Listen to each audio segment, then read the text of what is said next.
For years, I believed that my success was dependent on someone else. For years, I walked through my life as just a guy waiting for his big break. I thought something would happen to me. Well, it turns out that something was actually someone, and that someone was me all along. This is the 5 a.m. Miracle, episode number 542. Your hero has a choice. Embracing your role as the ultimate decision maker. Good morning, and welcome to the 5 a.m. Miracle. I am Jeff Sanders, and this is the podcast dedicated to dominating your day before breakfast. My goal is to help you bounce out of bed with enthusiasm, create powerful, lifelong habits, and tackle your grandest goals with extraordinary energy. I am a keynote speaker and corporate trainer, specializing in delivering high-energy, interactive, and action-oriented presentations and workshops, focused on productivity, wellness, and personal and professional growth. If you want to learn more, head over to jeffsanders.com/speaking. Now, in the episode this week, I'll break down why you are the hero of your own story, why trusting others is almost always a terrible idea, and how you can fully own your life, including all of the responsibility, but also all of the success coming your way. Let's get to it.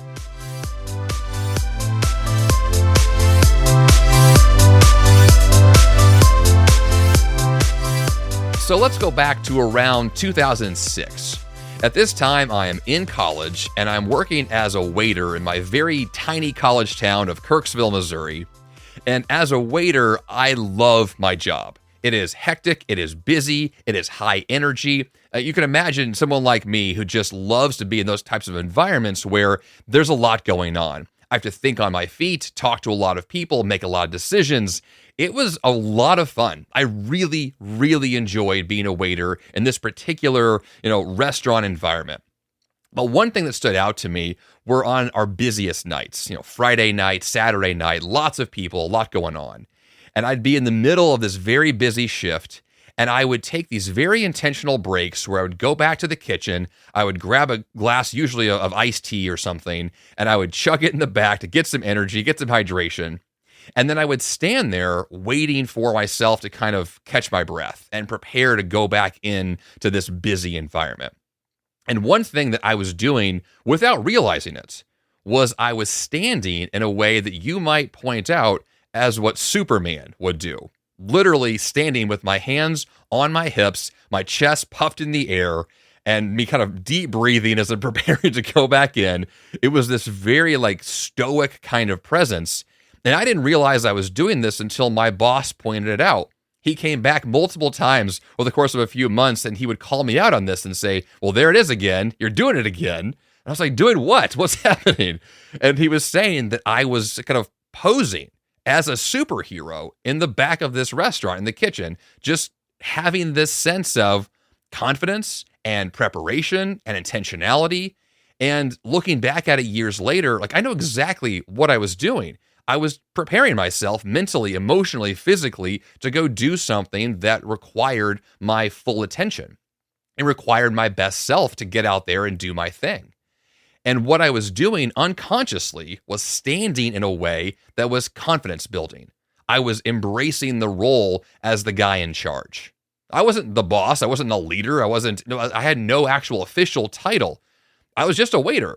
But yet I was owning this presence of someone who said, I've got my tables, I've got my people to serve, I've got my section, I've got responsibility for something, and I want to do my best. Of course, I want to make great money with tips, whatever the case is, but I wanted to be that guy, that superhero. I wanted to own that sense of heroic power and having a great posture and performing at my best. In effect, I became Superman. And I have carried that over into my life ever since. From my actual posture day to day to the way that I approach new goals to new conversations. Whenever I walk into a scenario that is difficult for me, I want to embrace a new and challenging experience with a sense of confidence. It may be misplaced. Maybe there's too much ego involved. But why not approach my life with a grander sense of, I've got this? And I say all this to juxtapose the reality that I've heard many times over the years, which is that everyone is guessing. No one knows what they're doing. Everyone is just trying to make it up in the moment as we go through life. No one really knows the answer to any of this. And that may be kind of more philosophical than I want to go this week, but I think it really does point to this idea that people are looking to you for answers, looking to you for confidence in difficult moments. People are looking to you to ask and answer difficult questions and be that leader, whether it's just in your family or in your community or at your job or in your business or even for yourself. And that's the topic this week, is that the most important person for you to impress, for you to bring confidence to, is to you. I refer to you as a hero, and I have for the last probably 6 or 8 months here in this podcast, talking about this concept that your hero has a story to tell. That if you were in the middle of a difficulty, what would the hero of your story do in that moment? Well, your hero has a choice to do the right thing, to do the wrong thing, to do anything. And when you embrace that identity as the hero of your story, it changes things. It changes how you approach your goals. It changes which goals you're after. Being a hero is saying that you've got some sort of secret skill set. You've got some magical powers. You've got something miraculous going on. Whether that miracles at 5 a.m. or not, it's up to you, I guess. But your hero is you. That essence is inside you, whether you tap into it or not. And the goal of the episode this week is not just to identify and acknowledge that that's true, because I believe that it is, that there is a better version of you maybe hiding inside you somewhere, but that better version is there ready to emerge. And the goal for us now is to identify it, embrace it, and then leverage it, and taking that role as the decision maker of your life and making bigger and better choices to ensure you have a bigger and better future. Having said all of that, I've got 3 key ideas that I want to break down with a little more specificity to bring this to life. And the very first idea is just what I said, that you are the hero of your story. And I want to break that one down a little further and juxtapose that with the opposite point. No one is coming to save you. You're not going to win the lottery. You're not going to find luck as your path forward. And I say that with a lot of confidence. No one is going to come save you. If someone's going to, it's going to be you. You're the solution. Your hero is you. Your pivot point, the time in your life when things shift, it will happen because of something you did. It will not be because of circumstance. It will not be because something landed in your lap. What you are looking for is already here, and it's right in the mirror. That may sound a bit trite or a bit ridiculous to say, but it is always true. Yes, luck does happen sometimes. Yes, some people do actually win the lottery. But to live your life as though that is your future, as though everything that you're pushing for is something out of your control, that's kind of an exhausting way to live. You're putting a lot of pressure on systems you have no impact over, no influence over. And then what happens when you don't get the luck you were hoping for? Well, then your whole life passes you by, and the whole time you were waiting. You were just in the shadows, on the sidelines, never in the game, never doing your thing, never tapping into your greatest talents and skill sets and opportunities, because you were waiting for someone else, something else to come along and save you from the difficulties of where you are today.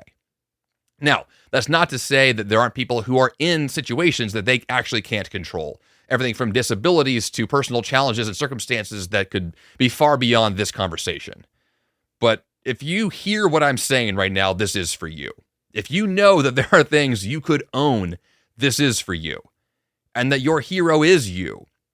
And that pivot point we're looking for, that opportunity for you to say, wait a minute, I'm stuck in a difficult place now. I want to be somewhere else going forward. What's going to change? The pivot point is that moment of change. It could be mental, it could be physical, but there is a moment in time that you will be able to point to and say, Here was the before and here was the after. And this pivot point changed everything. Now, from my experience, those pivot points are very small. They're very simple, literally a single decision. Sending one email, writing down one goal, taking one tiny action, getting out of bed at 5 a.m. on one random Tuesday morning. Whatever the thing happens to be, that's when things shift. And when they do, and you own the responsibility, you own the future, you own the problem, own the solution, you own it, everything. Well, then going forward, yeah, you have a lot of work to do. You've got a lot on your plate to take control of, but that's where the power is. Having power, having responsibility, that all comes together, and that's where the opportunity lies. It lies in you saying, whatever's going to happen is going to, in some way or another, come through me as the person in charge of my life, because nobody else cares about your life more than you do.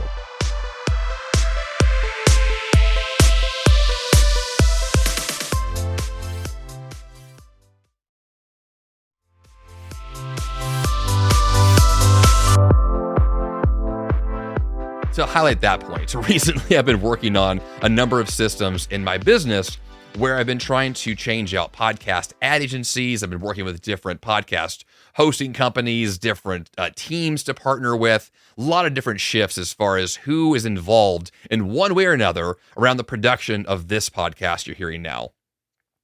And the biggest shift that I have made, which I'll get to in more detail in a second, was owning my podcast again. And you might think, well, isn't it your show? And I would say, well, yes, it is my show. But who actually runs this show? Who's actually in charge of this? Like, not just who chooses the content, which is always me, but who chooses how the show is produced and who's involved with it and when things get done and where and how are the details worked out? And for a number of years, I was in this massive delegation mode of, I'm going to find other people, put them in the driver's seat for all these various components. And recently, that one of the biggest shifts that I made was to bring all that stuff back into my own wheelhouse. The show is mine again, in a way that it wasn't for a long time. And I could get to lots of specifics on what that actually looks like, but the reality is that there is a massive difference between saying, this thing is mine, and I care about it, versus this thing is shared with others, but they don't care. To that point that nobody else cares about your life as much as you do, none of these other companies or people care about this podcast more than me. No one, not even close. The only person on planet Earth that cares about my show as much as I do is me. Nobody else comes close. And so when you have something as precious to you as that, whether it is a podcast, a business, a family dynamic, your own life, your livelihood, right? You as an individual, nobody else cares like you do.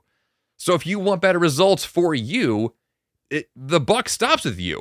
It has to, because nobody else is involved like you are. No one else has that at stake. Because let's say, for example, my podcast disappears tomorrow. There's a tech problem, there's a financial problem, the show's gone forever. That would hurt me first and foremost and fully. That's what that means. The things you care about, the projects, the people, the systems, your life, it's you as the one who is emotionally attached to the outcomes and the possibilities. And then when bad things happen, you're probably the one who also experiences the brunt of that emotional trauma from those, difficult days. So my first point here, you being the hero of your story, and that no one is coming to save you, and that nobody else cares as much about you as you do, that sets you up to be that solution, to own that identity as the person who says, yes, this is my life. Yes, I'm fully here. Yes, it's up to me. Point number 2, which now builds upon the story I just told with the podcast, stop trusting others with things that are that precious to you. Delegation is a wonderful thing. There's plenty of things I'll delegate in my life and in my business, and that's awesome. But delegation is only great until it's not. and what you may find yourself in is a position of the blame game, where somebody else was in control, they messed up, you're the person who got injured in that scenario, and now you're just going to point fingers. Which then also, of course, leads to playing the victim and believing that everyone's out to get you, believing that you are just simply a bystander and that bad things happen to you, and that's the end of the story. And the problem with any of that line of thinking is that it makes you so helpless. And being helpless is such a weak position to take. Now, it might be true. There may be scenarios where you actually are a victim and there are people to blame. But even if that's true, being helpless isn't helpful. Pointing fingers doesn't allow you to actually move forward. Then you just ruminate on negative emotions and the blame game, and you spend this endless amount of time toiling over who to yell at, as opposed to asking the question, what can I do now? How can I trust myself? How can I trust my abilities to move forward? How can I learn the skills that I need to fill in those gaps? How can I make an intentional plan so that I can map out where I am now and where I want to be and how to get there, knowing the whole way along that journey, the buck stops with you. It's going to be your plan. It's going to be your steps to take, even if the impetus of all of that started from you actually being a real victim or a perceived victim. Who cares? It doesn't actually matter. The delegation of the responsibility in that respect may come back around to bite you.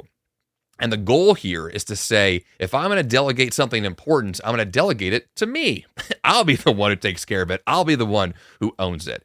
I'll make the plan. I'll see it through. If I do assign, let's say, a task to someone else, well, then it's up to me to make sure that person followed through and did the job and did it well and did it on time and et cetera, et cetera.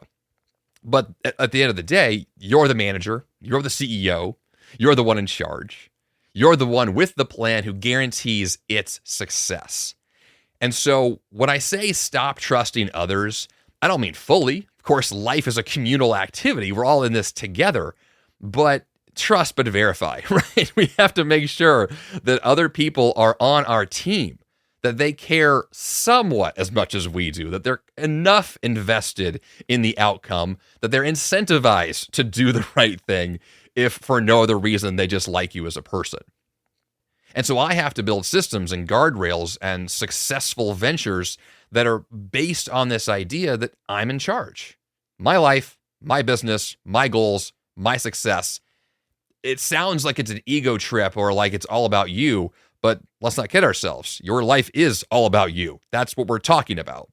And if you want different results for you, then that's what this is and has always been about. So that's step 2, right? I acknowledge, first of all, that you are the hero of your story. We've acknowledged that trusting others is a tricky game, and you're going to make some wise choices there while always owning the problem and the solution yourself.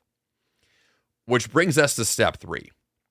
Identify where you are stuck and make a decision. So the episode this week is called Your Hero Has a Choice. And we're trying to embrace the role as the one in charge, as the one who is making these decisions. So when I say your hero has a choice, let me break that down for what this means for this context of being stuck in part 3.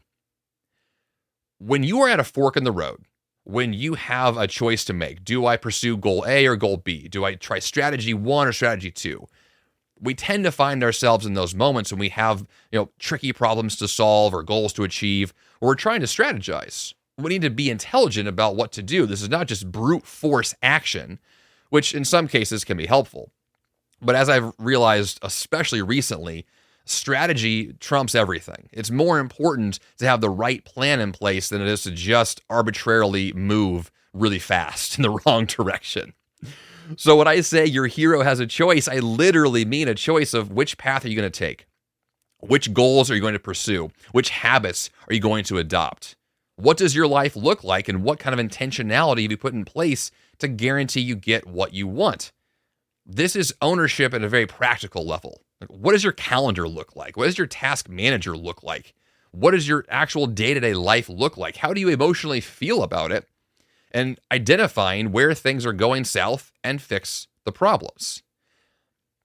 I've had a real difficult time the last, so I'll call it 6 to 12 months, with a variety of business challenges and financial issues. And one of the biggest things that I've been trying to navigate is this question of, how do I know what the right next choice is? I know I want to make a good choice. I know I want to move forward, but how do I have the confidence of knowing that the next choice is the right one? And the one thing that has been true over and over and over again is I would rather just make a decision and pivot tomorrow than not make a choice today, hoping for clarity tomorrow.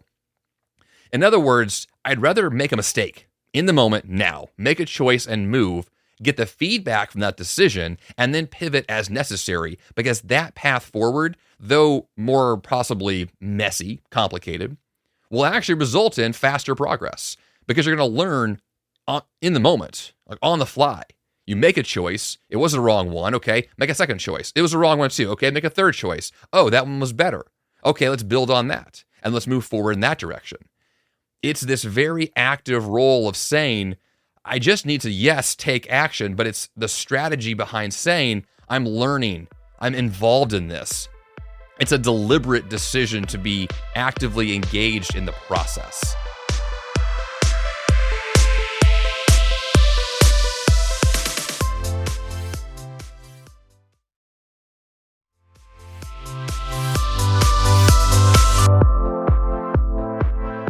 Cal Newport, the author of the book Deep Work, as well as many others, has talked a lot about deliberate practice.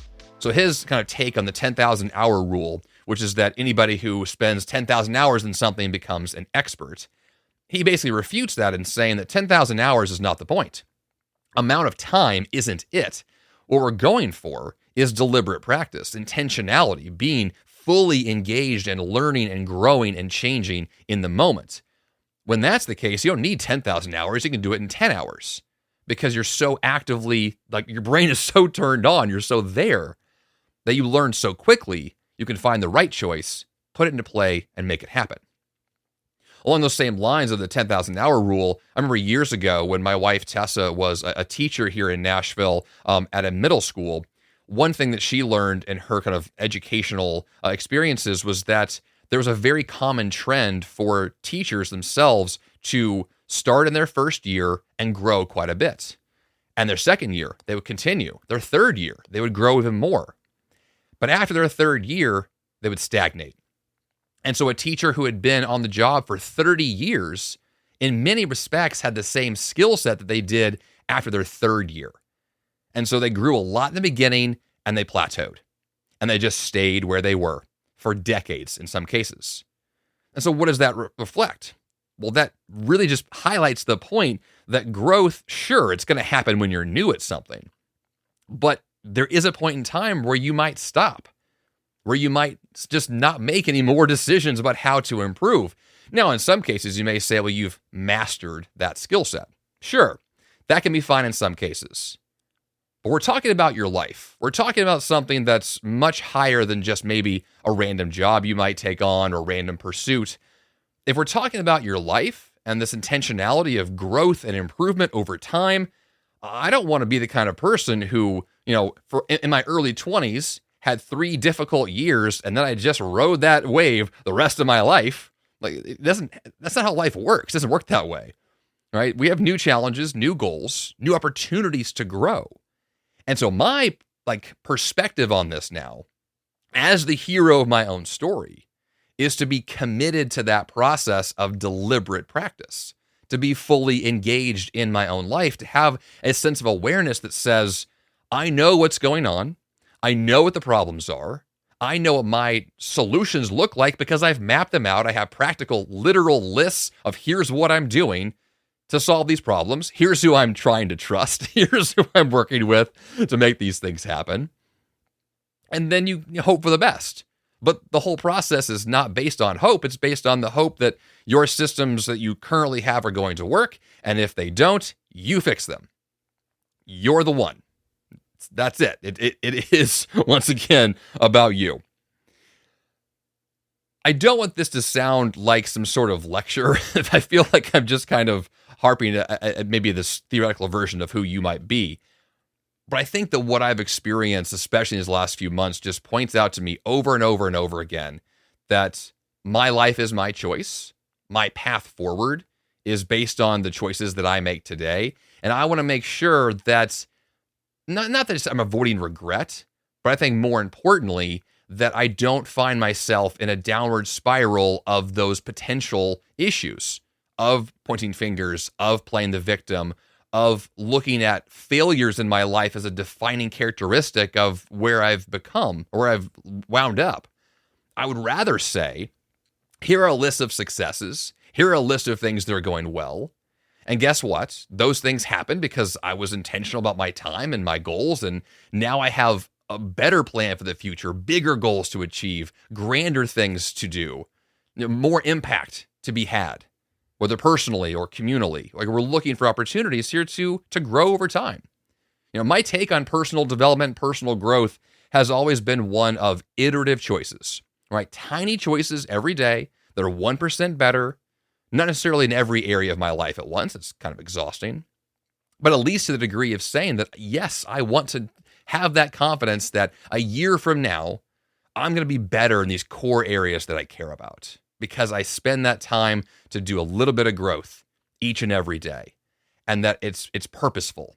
It's not mindless. It's not random. It's not some old habit that I just continue to do, but instead it's built on intentionality. And I know it's a lot of words to kind of say the same thing. I don't want to beat this horse to death, but I do want to make sure that it's very clear that if you are in a position now where you feel stuck, if you're in a position now where your career is stagnating, your health has been poor, your stress levels have been going up, that we can solve these problems. All of this is figure outable. I think that's a Marie Forleo quote right there. But everything can be figured out. Everything is figure outable, which means that whatever problem you're going through, whatever issues are at hand, they all have solutions. They've all got something you could do to take action and own this and move it forward. You don't have to feel worst case scenarios are going to take place or that you're stuck and you're always going to be stuck.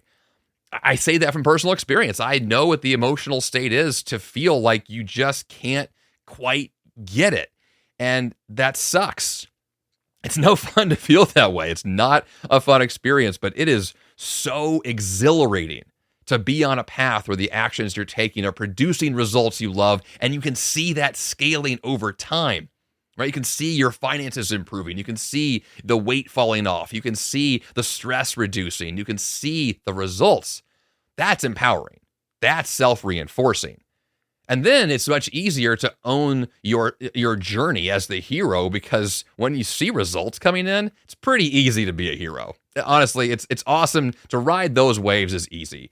But none of this conversation has to do with things being easy. let's not get ourselves there. All of this is to say that when these challenges show up, when these issues are there, that's when we need to be at our best. That's when the muscles we've built up need to really kick in. It's not for the easy days. You don't build big muscles to lift light weights. That's not the point, right? We're building strength here to be able to do the difficult carry, the big lift. That's why you need the big muscles, metaphorically, of course, or otherwise. But that's where we're going. All right? Build that strength, build those systems, prepare yourself for those difficult days, own that process. Be your own hero.